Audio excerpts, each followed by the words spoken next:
Hello friends, welcome back to our YouTube channel. आज की इस वीडियो में आपको बताऊंगा बहुपद और द्विघात बहुपद दोनों का मिक्सर रहेगा इसमें। ठीक है, पॉलिनोमियल और क्वाड्रेटिक इक्वेशन दोनों का इसमें मिक्सर रहेगा। ठीक है, मिक्स रहेगा दोनों। ये ऑब्जेक्टिव आज मैं आपको करा रहा हूँ जो कि आपका क्लास 10th के लिए है। ठीक है, ये काफी इंपॉर्टेंट ऑब्जेक्टिव है, ये आपके बोर्ड एग्जाम में आ सकता है। तो चलिए वीडियो को स्टार्ट करते हैं। पहला आपका क्वेश्चन है कि द्विघात समीकरण x square minus 4x plus 2 is equal to 0 का विवेचक निम्नलिखित में कौन है। आपको बताना है कि इसका विवेचक कौन सा है, ए ऑप्शन, बी ऑप्शन, सी या फिर डी, कौन सा सही है। तो देखिए, विवेचक निकालने का एक फॉर्मूला होता है, मैं आपको यहाँ पे दे देता हूँ। अगर आप लोगों ने पढ़ा होगा तो आप लोगों को पता होगा। विवेचक को हम लोग डी से भी डिनोट करते हैं। ठीक है, small D, small D, capital D, दोनों से इसको डिनोट किया जाता है। ठीक है, तो डी इज इक्वल टू होता है बी स्क्वायर माइनस 4ac। ठीक है, तो पहले आप लोगों को यहाँ से ए, बी और सी का वैल्यू निकालना होगा। तो मैंने आप लोगों को पिछले वीडियो में बताया हुआ कि कैसे निकालते हैं। तो देखिए, मैं एक बार फिर बता रहा हूँ। जैसे x square minus 4x plus 2 है। ठीक है, तो यहाँ पे जो रहता है मल्टीपल में वो होता है ए का वैल्यू। तो यहाँ पे मल्टीपल में अभी कुछ नहीं है तो 1 होगा, तो 1 आपका ए का वैल्यू होगा। फिर जो एक्स के मल्टीपल में होगा वो आपका बी का वैल्यू होगा, यहाँ पे ये बी का वैल्यू है। और जो लास्ट में एक डिजिट होगा वो आपका सी का वैल्यू होगा। ठीक है, समझ में आ गया ए बी सी का वैल्यू कैसे निकाला मैंने। अब देखिए, अब आपको इस डायरेक्ट फॉर्मूले पे पुट कर देना है। तो यहाँ पे बी का वैल्यू आपको कितना दिया, -4, तो -4 का स्क्वायर। ठीक है, और फिर माइनस तो पहले से फॉर्मूले में, तो 4 इंटू ए का वैल्यू कितना है 1, तो 4 इंटू 1, और इंटू में अगर चाहें तो आप गुना का साइन भी डाल दें। ठीक है, और फिर सी, यानी सी का वैल्यू यहाँ पे 2 है। ठीक है, तो देखिए 4 का स्क्वायर कितना हो जाएगा 16, और माइनस माइनस तो प्लस ही हो जाएगा। और यहाँ पे देखिए 4 दूना 8, मल्टीप्लाई करके 8 हो जाएगा। ठीक है, 16 में से 8 गया तो कितना हो जाएगा 8। तो इसका आंसर क्या होगा 8। तो चलिए देखते हैं कहाँ पे 8। 8 आपका ऑप्शन बी में है। ठीक है, समझ में आया पहला क्वेश्चन। आगे बढ़ते हैं। आगे देखिए, द्विघात समीकरण x square minus 8x plus b is equal to 0 का विवेचक निम्न में से कौन सा है। सेम है क्वेश्चन, बस यहाँ पे कंफ्यूजन के लिए आपको बी दे दिया है, तो जिसका वैल्यू आपको दिया ही नहीं है तो आपको सिंपली वैसे ही मल्टीप्लाई कर देना है। जैसे सी का यहाँ पे वैल्यू मान के चलिए यहाँ पे 2 नहीं रहता, यहाँ पे बी, यहाँ पे कुछ मान के चलिए सी रहता है, या फिर डी रहता है, या फिर कुछ भी रहता है, यहाँ पे एफ रहता है, ए रहता है, तो यहाँ पे डायरेक्ट 4a हो जाता है। ठीक है, समझ में आया, तो डायरेक्ट 4a हो जाता है, क्योंकि मल्टीप्लाई में तो नहीं कर सकते हैं हम लोग मल्टीप्लाई, तो डायरेक्ट 4a हो जाता है। ठीक है, तो इस क्वेश्चन को आप लोग खुद से करिएगा, क्वेश्चन नंबर 2 को। ठीक है, कमेंट बॉक्स में मुझे बताइएगा कि कौन सा ऑप्शन इसका सही है।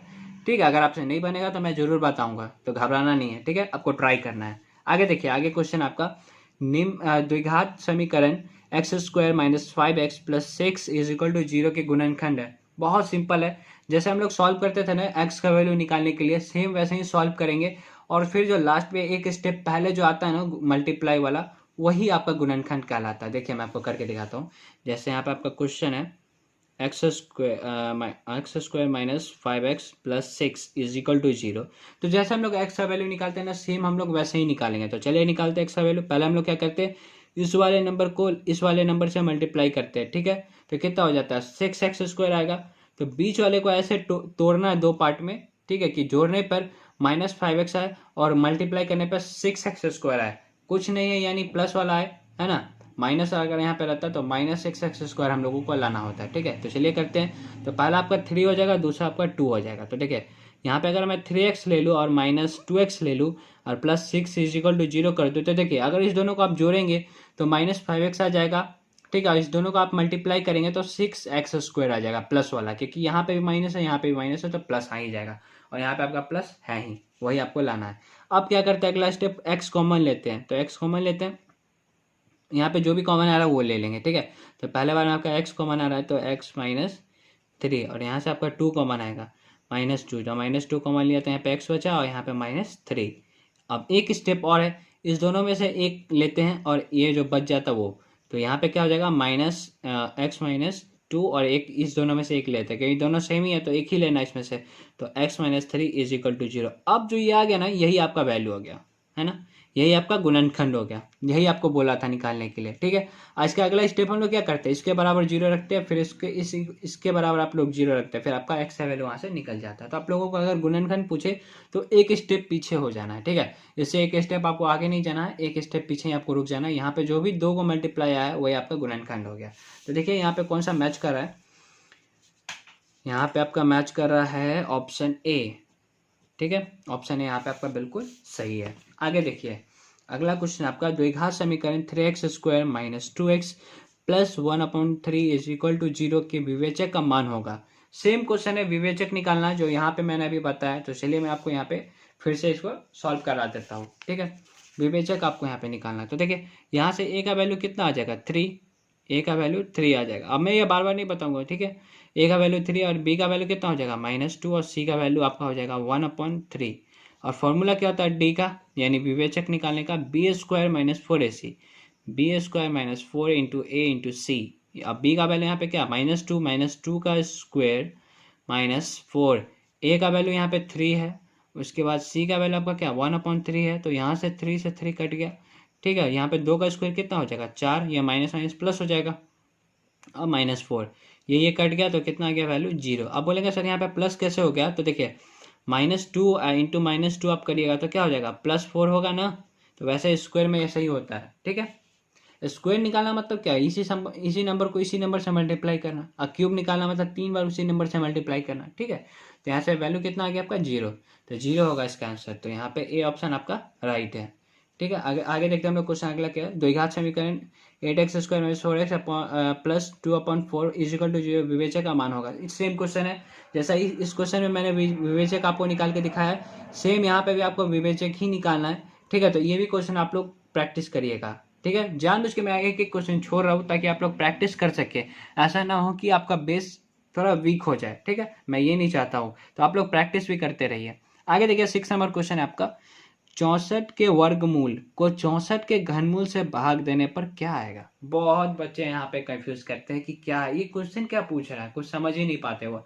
अगर क्वेश्चन को आप थोड़ा भी स्लो पढ़िए, पहले आप क्वेश्चन को स्लो रीड करिए। ठीक है, आपको खुद ब खुद समझ में आएगा। तो चलिए मैं आपके साथ इसको सॉल्व करता हूँ। देखिए 64 के वर्गमूल, तो 64 का अगर आप वर्गमूल निकालेंगे, वर्गमूल मतलब क्या होता है स्क्वायर रूट, यानी ये, तो इसका स्क्वायर रूट क्या होगा, तो इसका स्क्वायर रूट होता है 8 इंटू 8।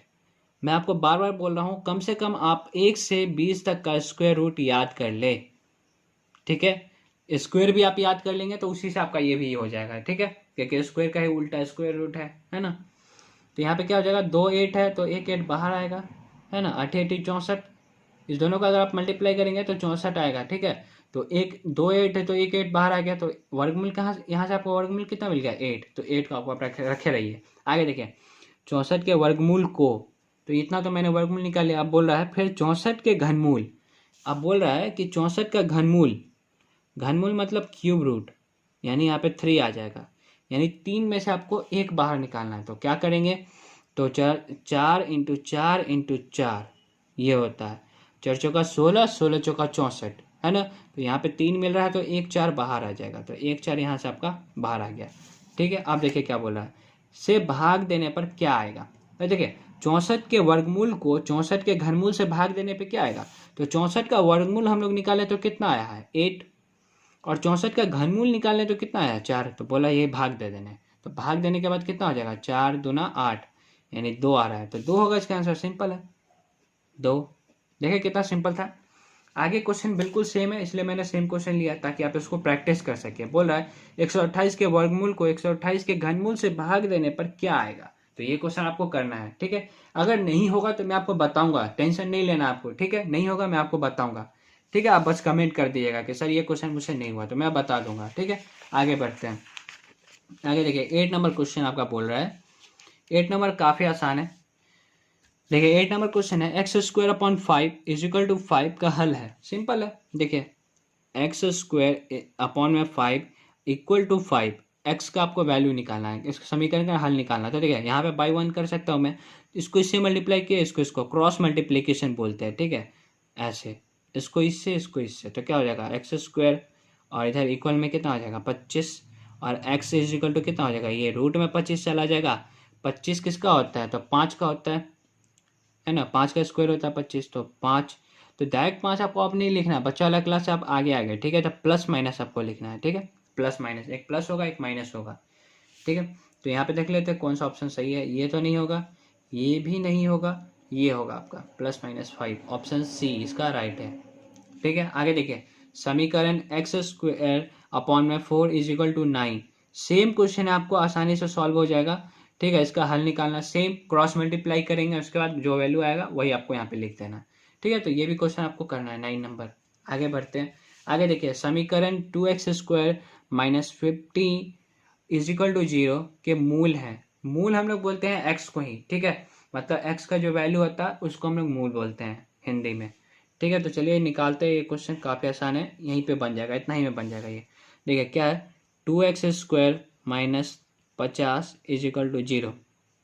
तो क्या करेंगे, 2x² को रहने दीजिए, 50 को उस साइड भेजेंगे तो इस साइड माइनस में है, तो उस साइड जाएगा तो प्लस में हो जाएगा 50। अब देखिए x² इज इक्वल टू हो जाएगा 50/2। इधर मल्टीप्लाई में है 2 तो उस साइड डिवाइड में हो जाएगा, तो इसे काट देंगे तो 25 आ जाएगा। 2 दूना 4, 2 पंचे 10। तो x इज इक्वल टू कितना हो जाएगा, √25, क्योंकि यहाँ पे स्क्वायर है तो उस साइड जाएगा तो रूट में हो जाएगा। तो फिर यहाँ से x का वैल्यू कितना आ जाएगा, +-5।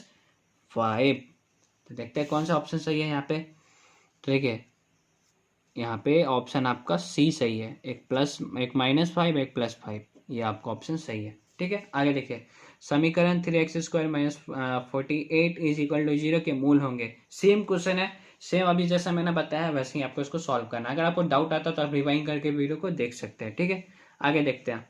आगे देखिए, समीकरण x+4 into x-3 is equal to 0 में x का एक मान है। x का आपको यहाँ पे वैल्यू पूछ रहा है कि x का यहाँ पे कौन सा मान होगा, एक पूछ रहा है। यहाँ पे तो 2 निकल सकता है ना, क्योंकि देखिए अगर आप x+4, ठीक है, इंटू में x-3 इज इक्वल टू 0 है, तक है, क्वेश्चन सही है। अब इसके बराबर आप 0 रखेंगे, फिर इसके बराबर आप 0 रखेंगे तो x का वैल्यू 2 निकलेगा, तो एक वैल्यू आपको ऑप्शन में दिया होगा। तो अगर इसके बराबर आप रखेंगे 0, तो चलिए मैं रख के दिखाता हूँ आपको। x+4 इज इक्वल टू 0, तो x का वैल्यू कितना हो जाएगा, -4। एक बार -4 आया, फिर इसके इक्वल रखते हैं तो x-3 इज इक्वल टू 0, तो x का वैल्यू कितना हो जाएगा, 3।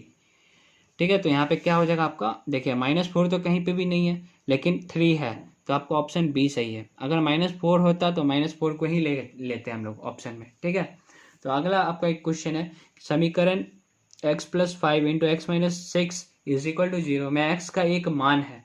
सेम क्वेश्चन है, सेम मेथड से सॉल्व होगा, तो आप इसको सॉल्व करके मुझे कमेंट बॉक्स में बताएंगे। ठीक है, नहीं बनेगा तो मैं आपको जरूर बताऊंगा। आगे देखिए, समीकरण x² plus 8x equal to 0 के मूल होंगे। ये मैं बता देता हूँ, ये थोड़ा नया टाइप का है। तो देखिए क्या बोल रहा है, x² plus 8x is equal to 0। देखिए क्या करिए, 8x² रहने दीजिए, 8x को उधर ले जाते हैं तो -8x हो जाएगा। ठीक है, x² को हम लोग कैसे लिख सकते हैं, x इंटू एक्स लिख सकते हैं, है ना। मैं आपको अच्छे से बता रहा हूँ इसलिए मैंने x इंटू एक्स लिखा है, नहीं तो यहीं पे मैं काट देता। अब देखिए एक x से एक x कटेगा, कैसे, तो देखिए ये x को मैं उस साइड ले जा सकता हूँ। देखिए ऐसे तो मैं कर सकता हूँ ना, -8x अपॉन x, क्योंकि यहाँ पे एक मल्टीप्लाई में तो उस साइड डिवाइड में हो जाएगा, तो यहाँ से अब तो काट सकते हैं, एक x कट गया, है ना। तो अब बचा कितना, x इज इक्वल टू -8, तो -8 इसका राइट आंसर होगा। तो देखिए क्या हो जाएगा इसका, -8। अब बोलेंगे सर यहाँ पे -8 तो है ही नहीं, तो ऑप्शन में देखिए यहाँ पे -8 है और यहाँ पे -8 है, लेकिन यहाँ पे 0 भी है और यहाँ पे 8 है। अब इस दोनों में से कौन सा सही होगा बताइए, सोचिए थोड़ा, कौन सा सही होना चाहिए। तो यहाँ पे ऑप्शन सी सही होगा। बोलेंगे सर आप ऐसे क्यों बोल रहे हैं, इसमें भी -8 है, इसमें भी -8 है, आप इसी को क्यों चूज कर रहे हैं। तो देखिए इसका रीजन ये है कि यहाँ पे आप 0 रखेंगे, x की जगह पे आप 0 रखेंगे तो 0 इक्वल टू 0, यानी left hand side is equal to right hand side बराबर है, यानी कि आपका जो आंसर है वो बिल्कुल सही है। तो इस वाले ऑप्शन से इफेक्ट नहीं पड़ेगा। देखिए अगर यहाँ पे आप x का वैल्यू ये भी रखेंगे या फिर ये रखेंगे, आपको दोनों LHS RHS बराबर आएगा। ठीक है, देखिए अगर यहाँ पे -8x² रखेंगे, यहाँ पे -8 रखेंगे तो -8x का स्क्वायर करेंगे तो कितना हो जाएगा, 64, और यहाँ पे 8 है और -8 का मल्टीप्लाई करेंगे तो -64 आएगा, तो 64 और 64 कट जाएगा, 0 इक्वल टू 0 आएगा। लेकिन यहाँ पे अगर आप करने के लिए जाएंगे तो यहाँ इस वाले को वेरीफाई कर लेगा, लेकिन +8 वाले का वेरीफाई नहीं होगा। ठीक है, मतलब 0 इक्वल टू 0 नहीं आएगा, तो ये ऑप्शन नहीं होगा। तो ऑप्शन क्या होगा आपका, ये वाला सही होगा, सी। ठीक है, आई होप आपको समझ में आ गया होगा अच्छे से। आगे बढ़ते हैं।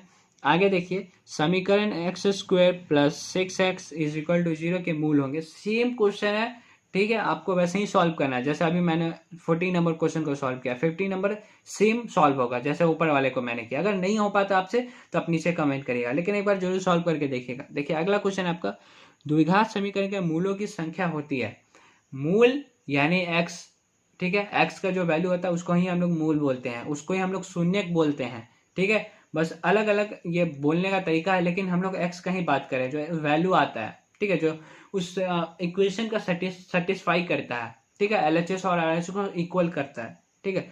तो मूल कितने होंगे? दो। कौन कौन? अल्फा और बीटा, ठीक है। द्विघात बहुपद द्विघात समीकरण बोल रहा है, ठीक है, तो इसका भी दो होगा, अल्फा और बीटा। त्रिघात रहता तो तीन होता, ठीक है, रैखिक रहता तो एक होता, ठीक है। तो आप लोगों को समझ में आ गया। तो आज के लिए इतना ही रहने देते हैं, मिलते हैं नेक्स्ट वीडियो में, तब तक के लिए अपना ध्यान रखिए। अगर आपको ये वीडियो पसंद आए तो प्लीज़ लाइक कमेंट शेयर करके जाइएगा, क्योंकि उससे मुझे मोटिवेशन मिलेगा ऐसे और वीडियोस बनाने के लिए। मैं आपके लिए इतना मेहनत कर रहा हूँ, तो आप मेरे लिए थोड़ा सा मेहनत कर सकते हैं, लाइक कर सकते हैं, कमेंट कर सकते हैं, सब्सक्राइब कर सकते हैं अगर आप मेरे चैनल पर नए हैं तो, और press the bell icon for more updates. तो मिलते हैं नेक्स्ट वीडियो में, तब तक के लिए अपना ध्यान रखिए।